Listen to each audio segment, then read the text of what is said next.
So, out in space, whenever things have mass, they cause a gravitational force. If things are super, super massive, they can cause other bodies in space to form an orbit around them. Our solar system has 8 planets and Pluto that go in orbit around the sun, as well as some other astrological objects.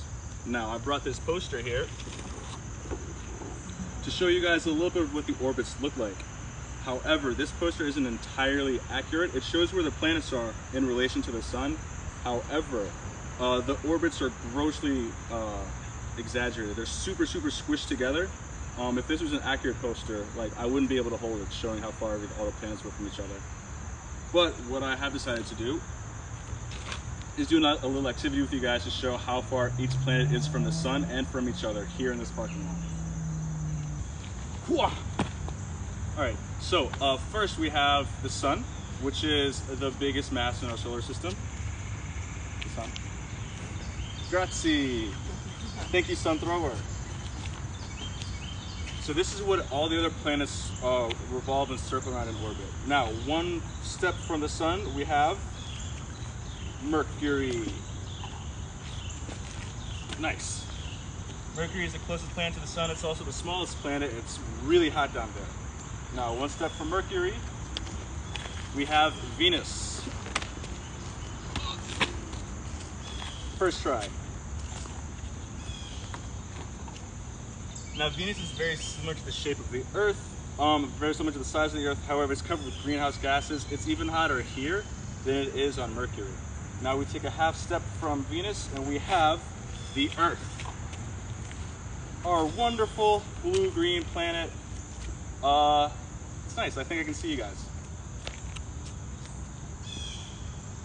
And then one step and a half away from the Earth, if it would balance, we have half step, full step. We have Mars. Mars, the red planet. Elon Musk wants to go here. It's very similar shape to our Earth as well, and there are some ice caps that we've recently found. It's super cool. We go a couple more steps, and we have the asteroid belt. Giant hunks of rock soaring through the space. We don't want to get hit by these. That would be really, really bad. Coming up next, we have Jupiter, our biggest planet.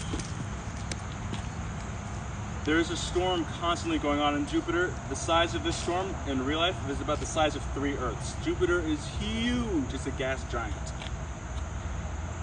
Next, we have a couple more steps to go.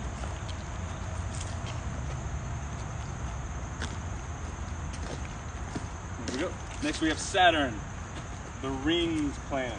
This ring is made out of ice particles, dust, other forms of space rock.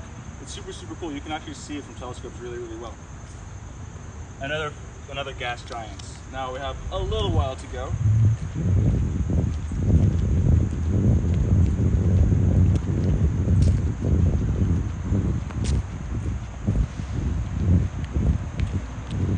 Our 7th planet. Uranus, whatever you want to call it. This planet is a little bit weird. It actually is tilted on its axis and rotates this way, unlike all the other planets. Also a gas giant. And we are slowly heading towards our last official planet. And that would be Neptune. This is the planet that's furthest from the sun. It takes a really long time to go around in orbit, over 200 years. Now, if we want to get to Pluto, which is the dwarf planet that all of us love so much, we have to go another 24 steps in that direction.